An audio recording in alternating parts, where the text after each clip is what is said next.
Hey guys, welcome to another episode of Contractor Corner. I'm your host, Hardscape Nate. On today's episode, we're going to be highlighting one of the many products out of the Polycor Hardscapes lineup. And that what we're going to focus on today is the 6-inch version of our garden wall. We make two different sizes, our 6-inch and our 3-inch, which we can blend together and make a beautiful modular pattern building up on any type of wall that we need, a seat wall or a small little garden wall like we have here that we're going to talk about in this episode. Coming at you.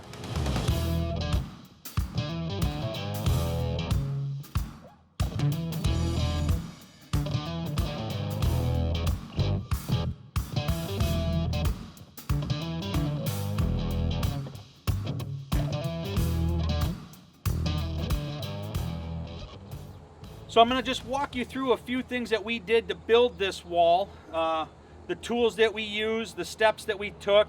Again, this is just a small project. This was 5 hours, one day, 5 hours, 3-man crew, just a quick, simple in-out job. And that's what I want to highlight, the ease of use, the tools we used, and what we needed to do it.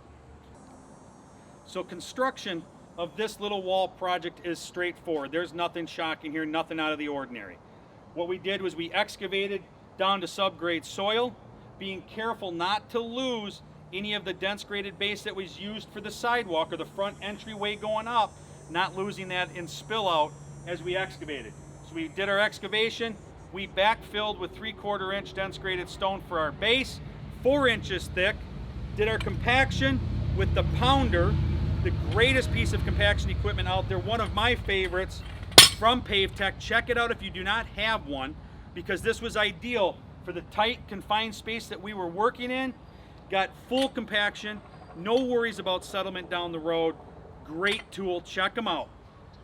Got our compaction in, came back, and we were snapping, as you saw with our hand tools that we're using, our chisel, 3-pound hammer, scoring the top and bottom of our wall units, getting our pieces to start our base layer coming up. Double checking our level from back to front, side to side, made sure we were perfect there so that the subsequent levels coming up, no worries, no concerns. We just snapped randomly the wall units and filled in the spaces we built up. Now we're on our last course here. You can see we've got concrete adhesive underneath our top unit here. We've got one more full 4-foot long unit to go in here. We use a little bit more concrete adhesive to adhere it, and that is only for the safety of the 2 young boys that live here. We know they're boys, they will be climbing on this. So just to make sure that nothing slides, moves, we're going to use the concrete adhesive to keep them safe. Once that's finished, this beautiful garden wall, dressing up the front entrance going up to this house, needs a little bit of mulch here to finish it. And we've got one gorgeous project finished with Polycor Hardscapes in Indiana limestone. So some of the tools that we had on site here, like I said, small project, did it with all hand tools, no big breakers, no major moving equipment, lifting equipment, vacuum or mechanical, all by hand. One of my favorite tools is, it's just a mason's rule. Nice, easy way to do measurements, check heights, quick and simple. I think this is one of the main tape measures or rulers that if you're going to be doing this style work that you should have on hand. So one of my favorite rules, I still use a tape measure, obviously long distances and more accurate measurements in the long distances than the mason's rule. One of the other tools that we were using, obviously one of the most important tools, was this 3-pound maul with a hand chisel. That's what we were using to score the wall units with, to snap them, to give us obviously our random lengths.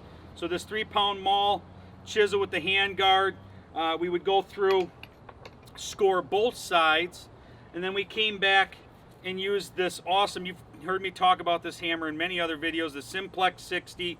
It's got the soft rubber head on one side, the hard red solid plastic head on the other, dead blow style hammer. We use that then to snap or put pressure on the one side of the wall unit to help us snap them.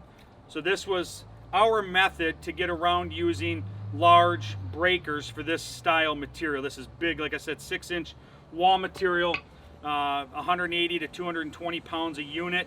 So getting it in smaller breakers just was not an option. This worked well. Once we snapped it, just a good mason's hammer, rocking hammer, we use that to then finish up our edges, put a little extra rocking texture or rock face to it if we needed with the chisel end. And as we fit into tight spots, we would use that chisel hammer or mason's hammer there, and we would just use a 5-inch grinder to grind down and get down to sizes, and like I said, come back and touch up any rock facing that we needed with our mason's hammer. So those are the quick, easy hand tools. The rest of it was just 2 guys lifting the wall units, 1 guy lifting the smaller ones, setting them in place. The only other materials that we used on site is a tube of quality concrete adhesive, and obviously my caulk gun to put down before the last top units went on, just to give a little bit more stability. Now these are full-size pieces. These are approximately 180 pounds, a full 4-foot unit. Limestone comes in at 143 pounds per cubic foot. So that means they're heavy. They're not going to go anywhere. They're not going to just tip over. But if we have little kids, young kids playing around here and they're walking up on it, and we want that extra little bit of security, that is why we use the concrete adhesive, because I know that they're going to be climbing on it, walking on it, and we just don't want them to tip over and cause an issue. So that is the reason for using the concrete adhesive. Not needed any other reason than that. So thanks for joining me on this episode of Contractor Corner. As your host, Hardscape Nate, I am so happy that you watched. If you liked it, hit the bell to be notified of more episodes coming up, the thumbs up if you liked the show, and we'll have more coming at you soon. Take care.